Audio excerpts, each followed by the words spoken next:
Hey guys, it's the Arizona Ranger, and today we're playing Ultimate General Civil War. Thanks for joining me.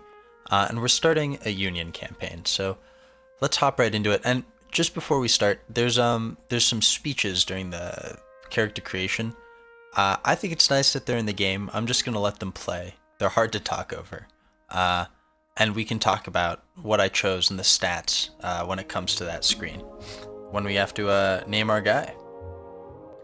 So let's hop right into it.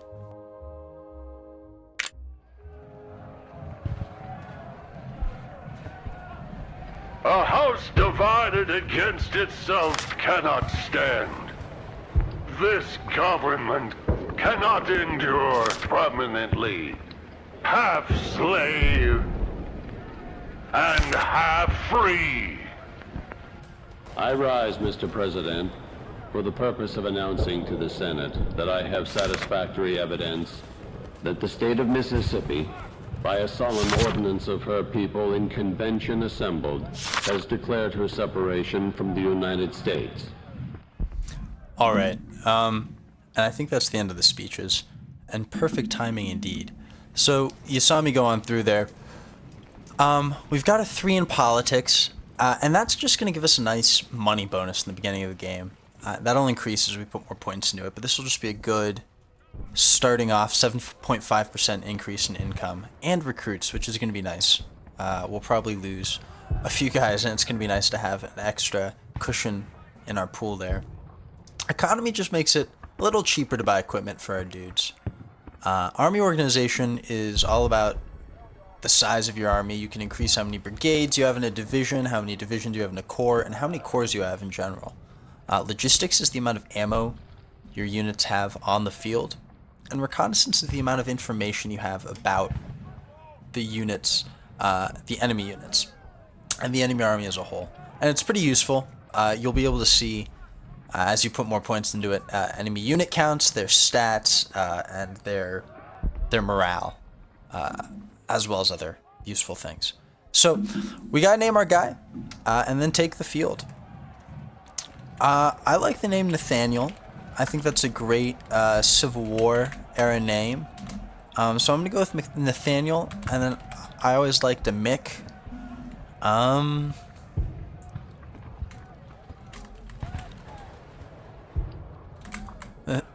Nathaniel McSword. Nah, I was gonna do Nathaniel McSwordsby, but apparently that hits the character cap there. So maybe Nathaniel Bacon. Nathaniel Bacon is a great name, and we will roll with it and enter the Civil War. Here we go. General, our main objective is to secure this small town and the railroad station. According to our scouts, the garrison should exceed no more than 3,000 soldiers. We must capture the town before rebel reinforcements arrive via the railroad. It's advised to use your vanguard to clear the town's perimeter from skirmishers or other threats. The rest of your force are en route and will arrive from the southwest. Assault the town when all your forces are present, and here we go. Let's pause and take a look at our forces real quick.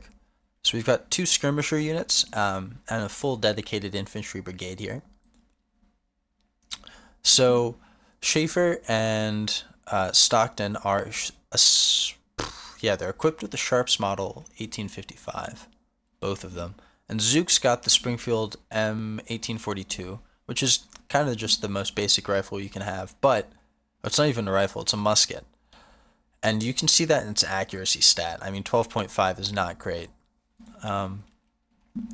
But it's what they've got, and that's fine. Because it's probably what the enemy has too, if not worse for them. So we're going to send Schaefer around the left here, secure this upper ridge, and I'm going to send Zook to support him. And Stockton's going to secure our right. Nathaniel Bacon, he's going to go left, provide his morale bonus to Zook and Schaefer, and let's roll.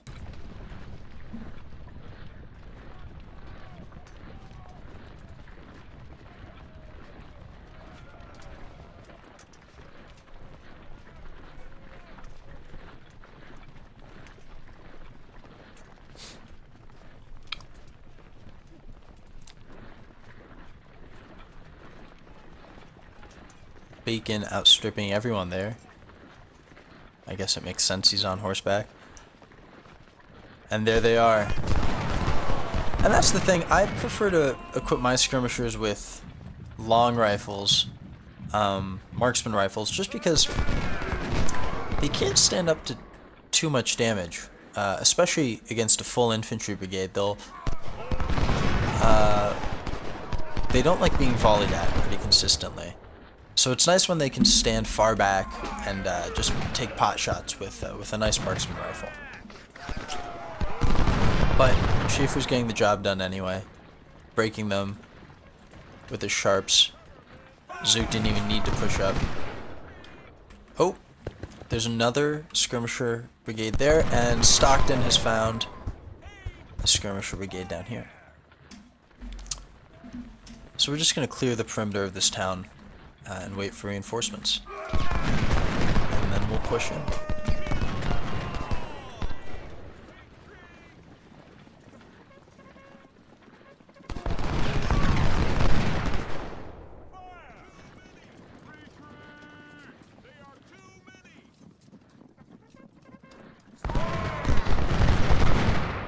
There we go, we've broken the second unit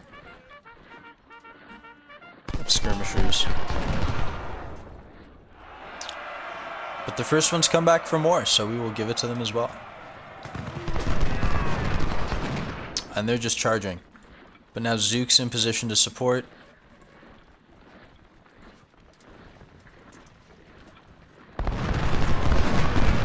I think skirmishers naturally fall back to their furthest possible range to engage the enemy, and that makes sense.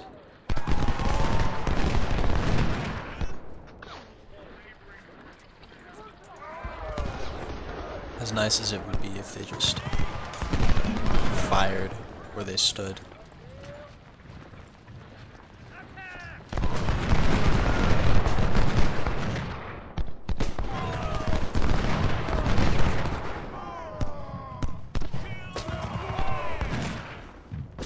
So Zook is now in range, and I think the life of that skirmisher unit is not long. Falling back here. Does Schaefer push them back? Oh, and our reinforcements have arrived. Awesome. We can put this cavalry to immediate use, flanking these skirmisher units.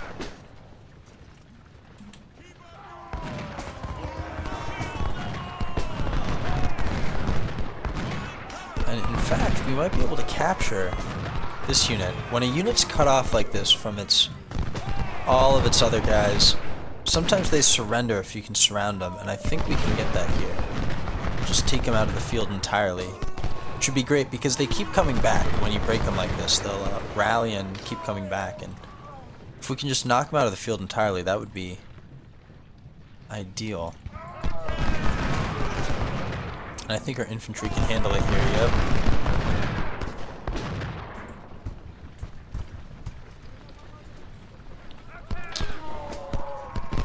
We'll get these two brigades to start moving up into position. And now we've got two artillery pieces, which is great. Get them to move up as well. And our supply wagon. And supply is critical in this game. So you can see our supply wagon has, obviously it's full of supply right now. And it's going to be full because no one's drawn from it. But these guys over here, they've used some of their supply, not too much. But you can see their supply bar down here. And if that goes totally empty, there's a lot of debuffs that are incurred. So it's important to keep your guys supplied and ready to go, even if it's just a little. Sometimes you have to manage your supplies and you can't get everyone back up to full, but a little is better than totally empty. And now we can just capture this hill. Schaefer will move up. And it seems we've lost the skirmishers entirely.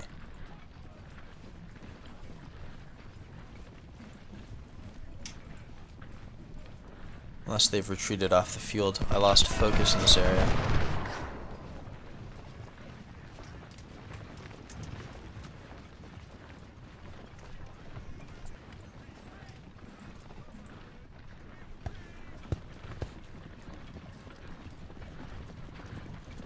Now we can see there's only one infantry brigade occupying this part of the town, so we should be good. And there's that renegade skirmisher. Oh man, can we cut him off? We'll Zook form up in this this town, this little hamlet.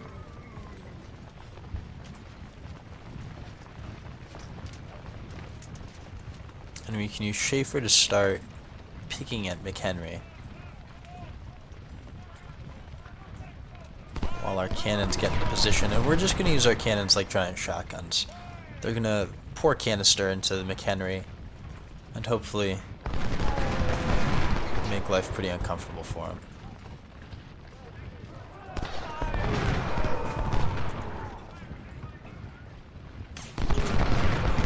We'll deploy our batteries. And how's this going?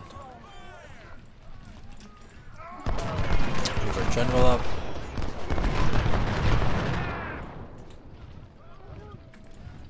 Alright. Anderson Walton can come up to this stone wall here. Zook can push into the field. Maybe take cover in those houses. Cover is critical in this game. You can see Zook has had 70% cover, and now it's going down, and it's just going to get emptier and emptier as they move into the open field. And the higher the cover, obviously the less damage, the fewer casualties they're going to take, and the longer they can dish out fire, which is really nice. So you always want to watch cover and try and get your guys in an advantageous position, because that'll keep them in the fight a lot longer. McHenry's decided to retreat, being surrounded, and we can push into the town. If we do this right, Loomis on this side, Walton on this side, we can try and corral them across the bridge instead of flanking, because they will come back as they break and return. This chase continues, but we're winning.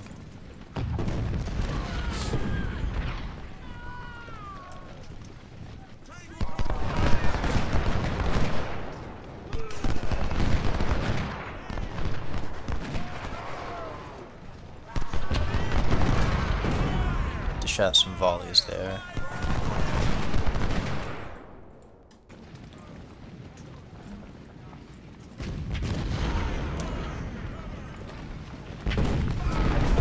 We're able to corral this guy across the bridge here,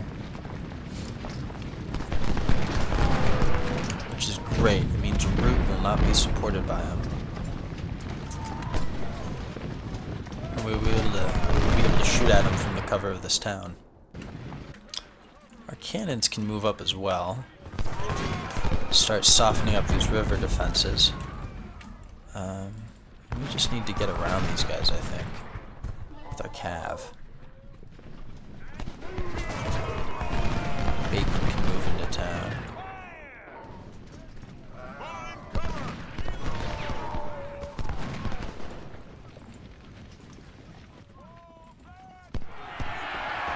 And we'll just charge them.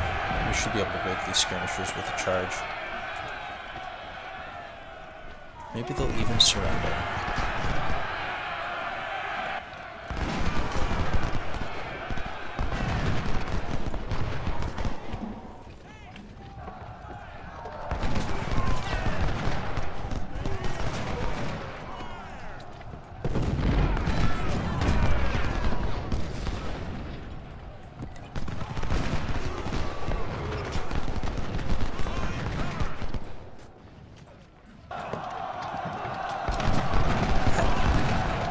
These skirmishers are still holding on, but it's a losing battle.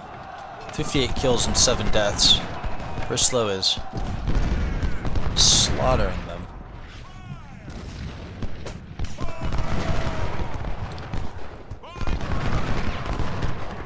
Once we have our cannons in position, I think this will become much more one-sided. Having the cover there is unfortunate, but we'll rip them up soon enough. There they go, they just broke. They didn't even surrender. Now we can bring these guys into the fight. Maybe they can harass Root, so that when we cross the bridge here we can pin Root.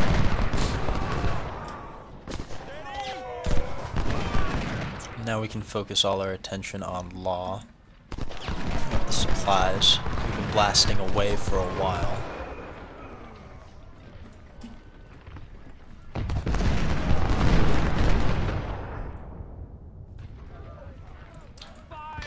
And I think at the end of the day it's going to come to a charge. But we want to soften them up as much as possible.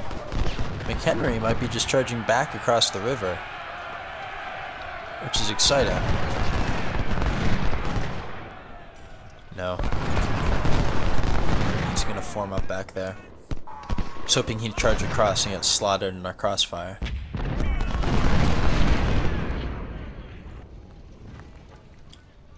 We'll let our cannons fire a volley or two, and then we'll charge. The general will provide his morale and watch the charge personally.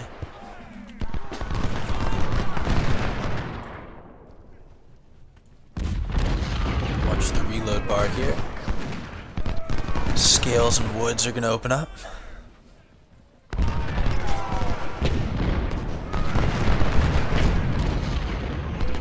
Now Walton can charge.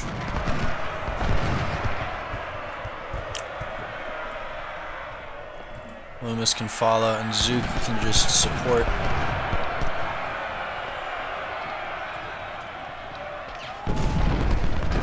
Ooh, Walton taking the casualties there, but I think he'll dislodge Law. No, Walton. Oh, does he break? Does he fight? Walton fights, and they break Law.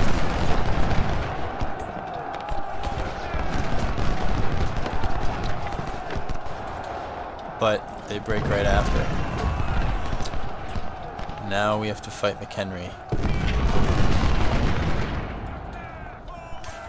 But we have Loomis and Zook in reserve, and McHenry does not stand a chance.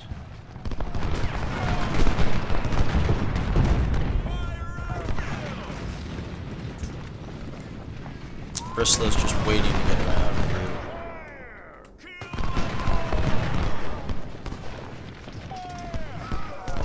Loomis taking cover in the houses, 92% cover. He's nicely positioned right now. And we can get Schaefer to start opening up on the cannons, which are causing us all sorts of trouble.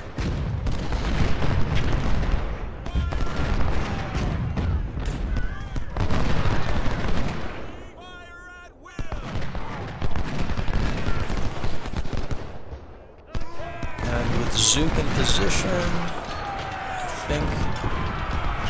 Schaefer's really taking a beating. But 2-1 in kills, so good job, Schaefer.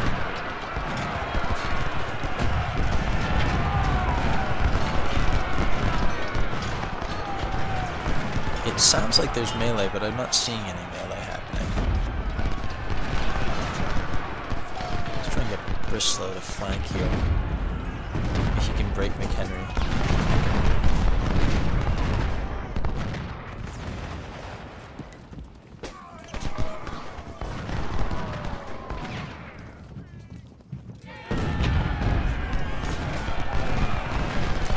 Now we can see Stockton's out of ammo, which they keep firing, but it's significantly slower and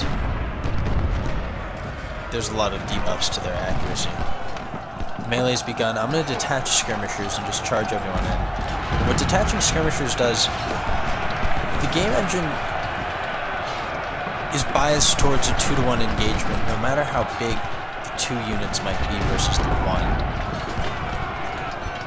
So, detaching skirmishers gives you that 2-to-1 advantage, and often, as we can see here, you will break the enemy. We've got Law on the run. We can reattach Loomis' skirmishers, and we've kicked out McHenry as well. Zook can take up the defensive position in the town. Brislow can flank still. Loomis can start marching on route.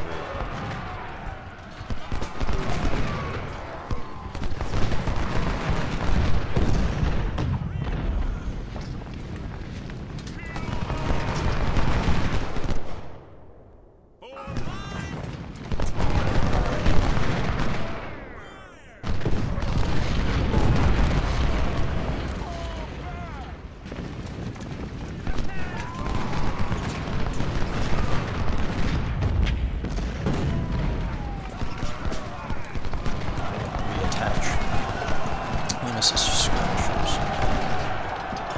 Brislow's routed Law, routing McHenry. Alright, I'm just gonna let Brislow do his thing. I think he can roll those guys up.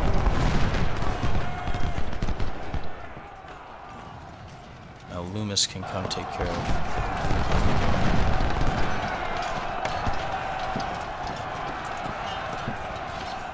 Anything else? Oh, Walton. I totally forgot about Walton. He broke and ran away and left my mind.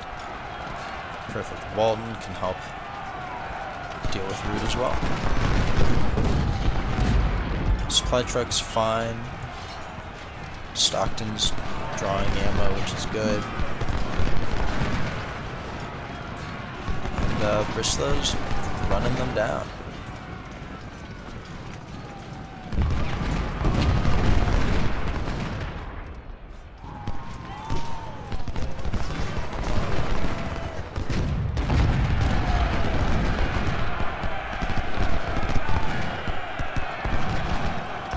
There we go. They formed up and pushed them away.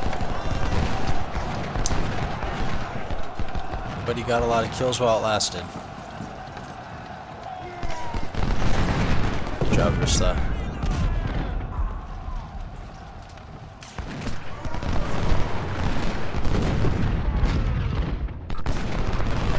Yeah, one flanking volley and Root breaks. And Loomis can occupy this side of town. Sorry.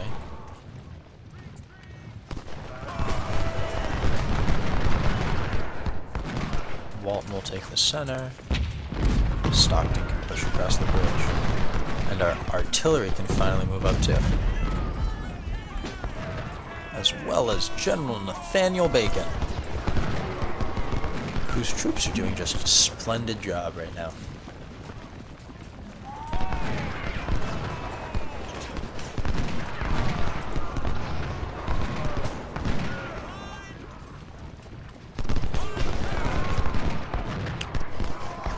Looks like the enemy are stuck in charging this bridge, which is unfortunate for them because I'm going to shoot them anyway. Oh, there they break. They just need a volley. Look at Stockton, 74 deaths and 229 kills. They've been dishing it out.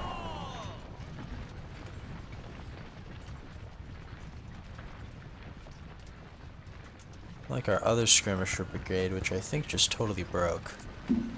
Unfortunately.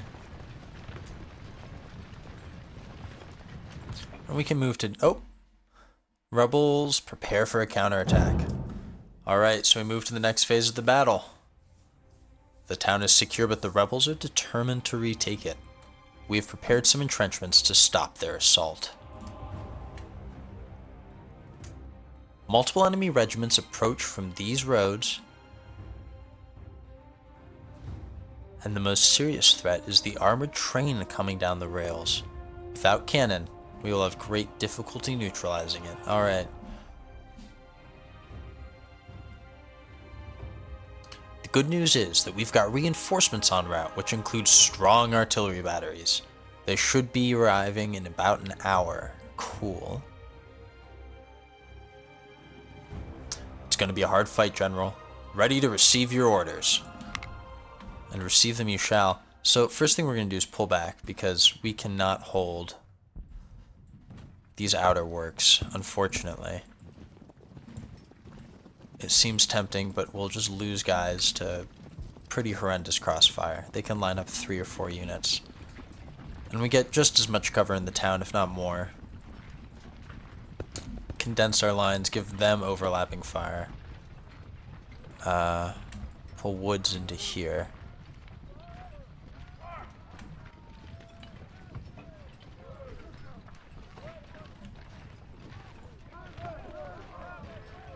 Yeah, Zook and Stockton can hold that face. Maybe Zook will face that way a little. Scales is going to set up right there. Maybe right there.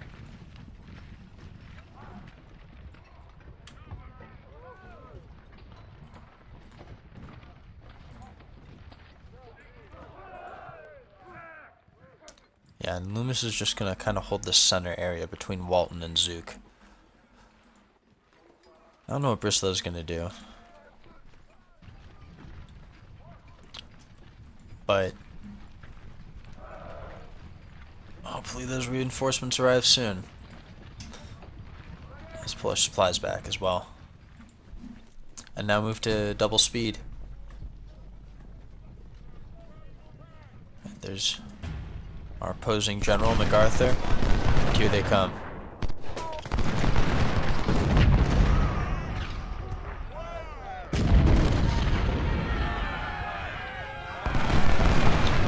Wheeler's coming in for a charge. I'm going to detach Zook's skirmishers now. And we've got him.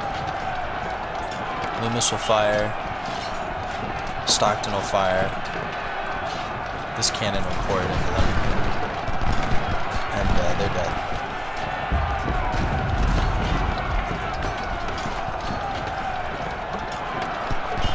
The skirmisher move is a little cheesy, but you need all the advantages you can get. You're pretty continually outnumbered in this game, so it helps.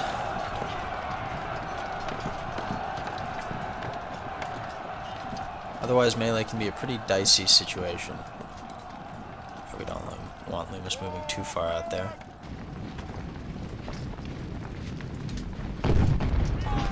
So we held off the first wave, but we've got a hefty column moving in on our right. We need to move Loomis to support. Yeah, here comes the first charge.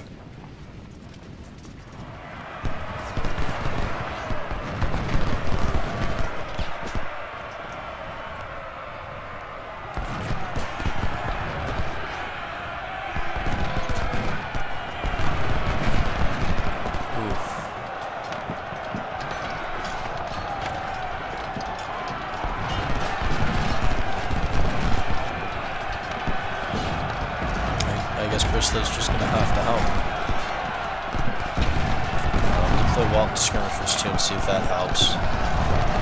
This is pretty desperate.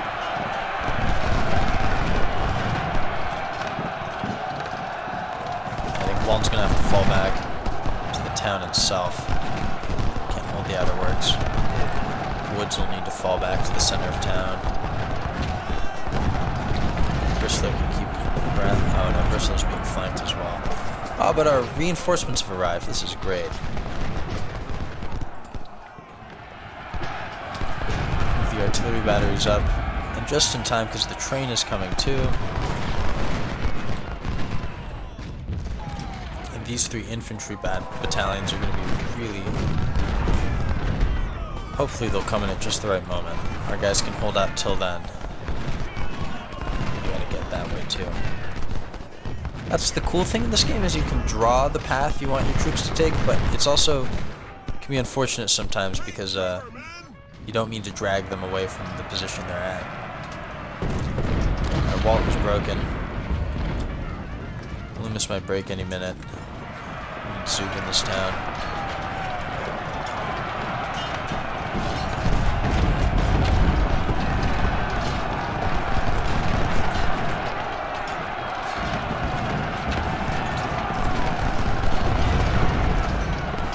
Walton can retake the town.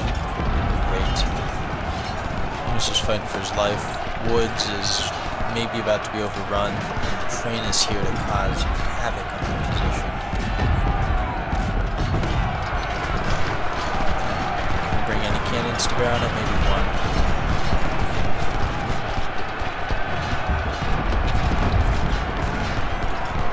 Woods needs to fall back now.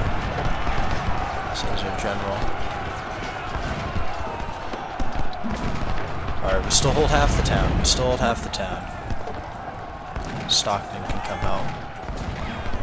We've got our column moving up. Alright, it's going to tire them out, but I'm going to rush one brigade in.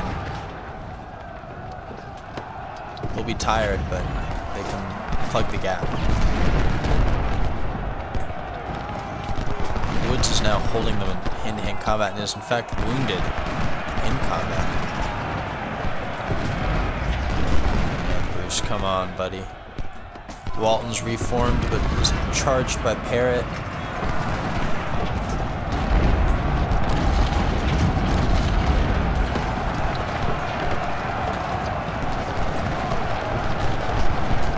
Zook faces Wheeler. But as long as we hold the town, it's a game of objectives here. Alright, I think Bruce just needs to charge. Fire and charge? Yeah, form up. Fire. Charge. Now we're gonna take the volley. Alright.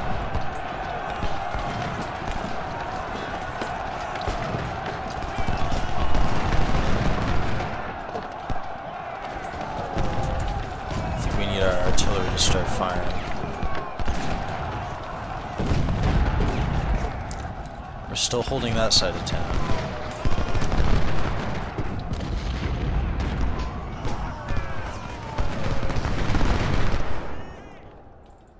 I think we should be able to push him back just with the weight of this attack.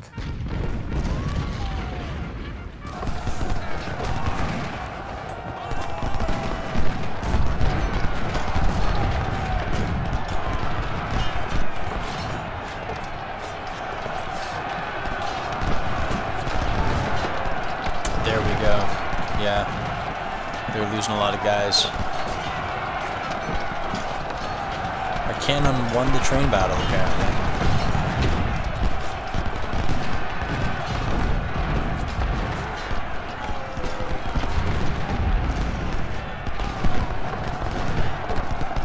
Yeah, let's form up, buddy.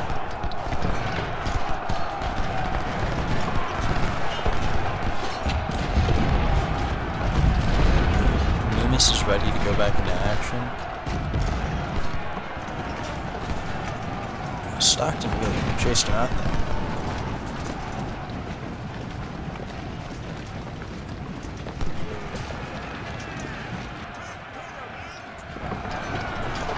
Alright, we're in the town again. I think we're here to stay.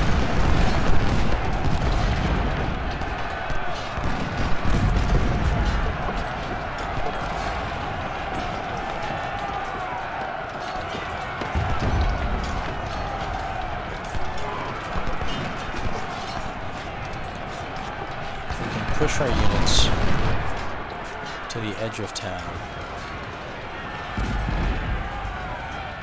Would be good. Bruce is exhausted, I know. I ran you all this way. Walton has reformed yet again.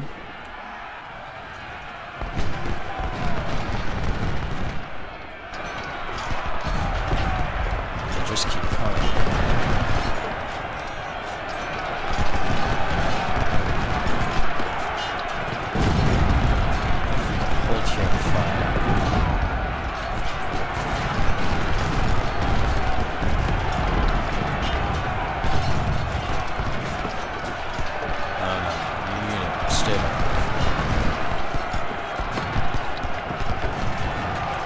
Desperate fighting in the center of this town here. Bruce, Grant, it's all tangled already. 150 dead. It is going to be a bloody war. Only the 1st of June, 1861. Manassas hasn't even happened yet.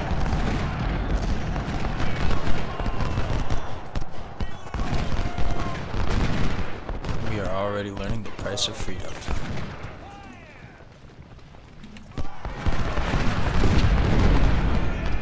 But I think if we can hold in these buildings 100% cover, keep them on the outside there, they should have 20-30% cover. We can keep them at bay. Stockton's really dishing it out in hand-to-hand combat. The morale's high. I think they're gonna beat Wheeler here. I was not expecting that.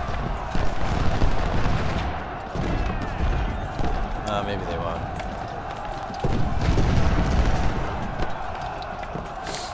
Still, they're doing a good job for skirmishers.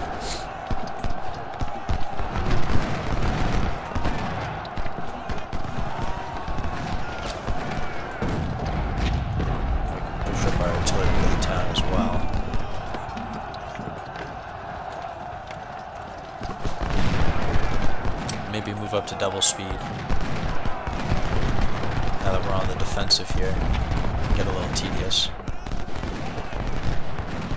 Mr. Walton can turn the flank if their morale holds.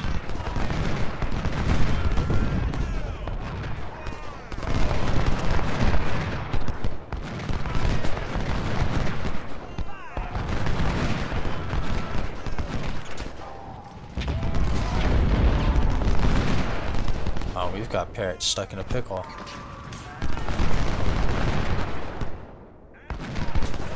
But now we've got the flank. Hopefully we can break them. Alright. Artillery batteries are moving into position. I'm thinking we can hold, guys. I'm not gonna give the 100% yet, but thinking we can hold. I don't think they're in much better shape than we are. We've got Milroy, who's still pretty fresh.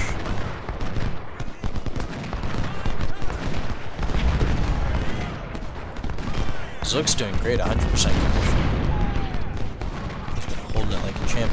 And look at that. Stockton held the perimeter there. But now they're outranged, unfortunately, by the muskets, which is a bummer.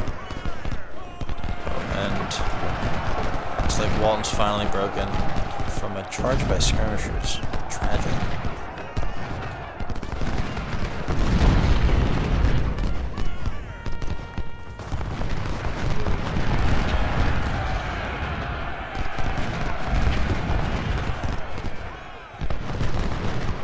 Parrot really came close, but bloodied him good.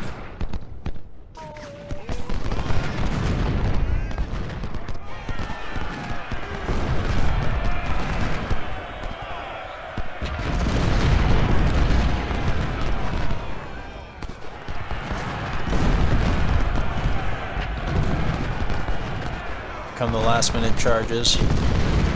Final desperate attempt. What's Loomis doing?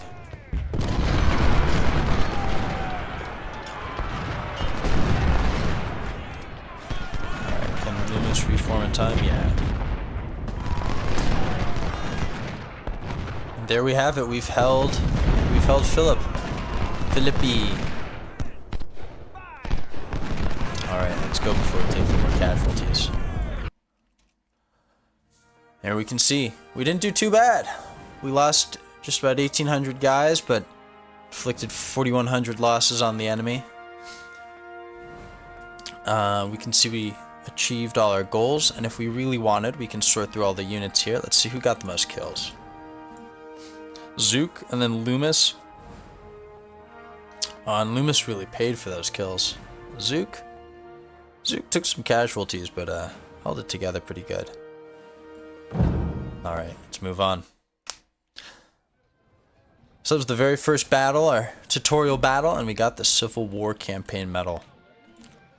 At that, and this is what it's going to look like after every battle. We get a career point, some reputation, and a little bit of money, and some recruits. So we will take it. We don't have a lot of money right now. 5,600, 56,700. My bad. And not a lot of guys too. Just Loomis and Scales, but that's okay. We can start building up now. First, let's take a look at that career point. You have one to spend, and I'm going to put it in reconnaissance just to even that out, because reconnaissance goes up in 2s for one reason or another. You can see here, next level requires 6 points, so if we put 1 in at 5, it's not going to actually give us any more reconnaissance bonuses. We need to make it all the way to 6 to get that. So now we get the starting army size, how many corps, divisions, and units the enemy has, and the current army strength during battle. So that's going to be really useful. It's going to be a little bar at the top, and when we hover over it, it'll tell us exactly how many units the enemy has, how they're doing, and we can kind of better gauge what we're up against. I think after this, maybe we'll go another point into politics and then really start focusing on army organization, because we need to beef up our forces. But like I said, we need that money foundation. So we'll apply that change and go back to the army. Let's talk about each tab down here. So we've already seen the career tab. The army tab, I'll give you a brief rundown here. We'll have corps on the left-hand side. We only have one corps right now, so only one corps is visible to us. And within the corps, you have divisions and brigades. We have a new division available to be made. Right now, our corps can have 2 divisions. So let's do that. Let's make a new division. It's going to be under Lloyd Doles. That sounds good. Well, do we have any... It's ideal to have divisions under brigadier generals if possible. But I don't want to spend money on one right now, so we'll take Lloyd Doles. It's going to cost money anyway? Okay. Then we'll buy William Brooks and create the division. And now you can see here we can fill this division up with brigades. And we can choose between 4 different types. Here's skirmishers, cav, artillery, and infantry brigade. And we're going to go with infantry for now. We need some real beefy units here to just hold the line before we get anything fancy. And I'm going to get 1,500 guys. So these are fresh recruits, and because we have 3,400 recruits available, and 1,500 is clearly within that limit, they'll cost nothing, because they're coming from our recruit depots. So we'll create that, and then we'll create another unit just like it. 1,500. And now it's going to cost money. And it's not costing money for the recruits. Now it costs money for the equipment. Because we have an armory store, and then there's a general shop. A market of weapons. And once the armory runs out, you have to start buying them. So the first guys got equipped from our armory. Now we're almost out of Springfield 1842, so we need to start buying them. And it's going to cost us. That's okay, we'll create this second unit anyway. And now we're out of manpower to create more infantry units.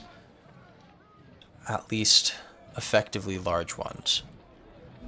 So instead we're going to see if we can beef Loomis up a little. And now we can see Loomis took some damage in the last battle in our history. Oh man, they suffered 459 losses. A rough battle for him. But these guys are hardy veterans. They are 1 star already, halfway to 2 stars almost. And they have some increase in their abilities from just the basic person.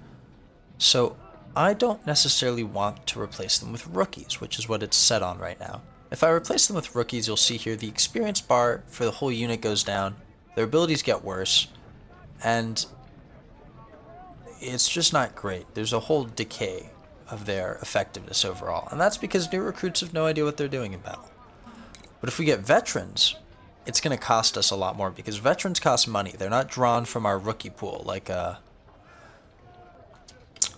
rookies are. So the more veterans we get, well, they still are drawn from our rookie pool. Sorry, I should correct that. They're still drawn from the recruitment pool, but veterans cost money because, you know, they have experience. So we want to fill Loomis up as best we can with what we have left. 400 extra guys is not going to be too bad. It's going to put 576. We want them veterans because we want to kind of groom 2 veteran brigades to start off with, because it really makes a difference. Once they have more experience, they can stand up in the line of battle a lot longer. They won't break as frequently like we saw happening, and when they do break, they'll rally much quicker. So we want to really try and farm Loomis up to a level 3 unit, a 3-star unit, as fast as possible. And when we can, we'll make a few more units that we're going to focus on making our experienced guys, our veterans. But let's create or reinforce Loomis here at 576, and that is all we can do in terms of recruitment. We have a little bit of money, and I think we're going to use that to upgrade Scales' battery. I want Napoleon, 12-pounder Napoleons, because as good as the 10-pounder rifled ordnance is, I prefer the shotgun grape shot power of the Napoleon to the explosive shell. Alright, Scales is dead. He's out of commission, so we need a new officer to replace him. In an artillery battalion like this, you want to put something, I mean, a captain could do, but you want to put a major. Just about. Lieutenant colonels and colonels, you want to put in infantry brigades, And majors you can put in artillery brigades because they're going to level up pretty quickly. And they can stay with that artillery brigade for a long time. So you want to get someone early on the chain, because they'll be pretty cheap. And that's about all we can do there. And that's it for now. Alright, we have our army formed up. Now we can take a look at the battle map. So our intelligence is going to give us some captured correspondence. And we have 2 captured messages. Dear Mr. President, the enemy General Nathaniel Bacon is highly successful these past few months, and I think we desperately need to change our plans. I am suggesting a meeting between our top commanders to discover a way to beat this devilish army. And we've got another one here. We cannot match the Union's superiority in manpower. We do what we can, so please do not argue and accept these 8,800 green rookies in your army. After all, the war will soon teach them how to fight. And there we have it. So the higher our intelligence stat is, the more useful information will be in this captured correspondence. But this is already pretty useful. We can see the enemy's going to be reinforced, and that's just going to give us kind of an idea of how we're going to want to build our army. Unfortunately, we didn't have a lot of recruits. We did the best we can. And now we're on the first Manassas campaign. Many campaigns will have more battles than this, but this is pretty typical of what a campaign map is going to look like. You're going to have a few smaller battles, in this case distress call, and that's going to use a few of your units, but it'll give you a nice bit of manpower and money. Now you don't have to do them, but the manpower and money is real nice, and they give you a bonus for the grand battle. And the grand battle are going to be those historic battles we all know and love. Shiloh, Bull Run, Second Manassas, Gettysburg, Fredericksburg, Chancellorsville, all that sort of stuff. Those are going to be the grand battles, and that's going to engage all your corps, all your divisions, all your brigades, and be really an epic experience. But you can get bonuses for that battle by completing the smaller battles first. So you can see here, if we didn't complete the other small battle, the enemy army will receive better weapons. Now if we complete distress call, the enemy army is not going to receive better weapons, and that is real nice. So next time we're going to be doing distress call with our newly formed army and taking on the Confederates in the first Manassas campaign. So stick around for that, and we'll see you next time.